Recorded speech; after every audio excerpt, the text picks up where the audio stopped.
إلهنا. سیدہ ام سلمہ رضی اللہ عنہا کو سکھائی جانے والی دعا۔ سیدہ ام سلمہ رضی اللہ عنہا بیان کرتی ہیں کہ میں نے عرض کی، یا رسول اللہ صلی اللہ علیہ وسلم، کیا آپ مجھے ایسی دعا نہیں سکھائیں گے جو میں اپنے لیے کروں؟ آپ صلی اللہ علیہ وسلم نے فرمایا، ضرور، تو یہ کلمات کہہ: اللهم رب النبي محمد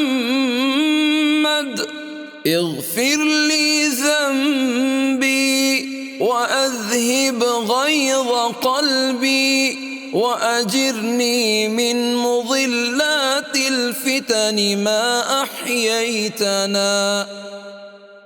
اے اللہ، نبی محمد صلی اللہ علیہ وسلم کے رب، میرے گناہ معاف کر، میرے دل کا غصہ ختم کر، اور مجھے جب تک زندہ رکھنا گمراہ کن فتنوں سے بچائے رکھنا۔ فاهدنا سبل السلام۔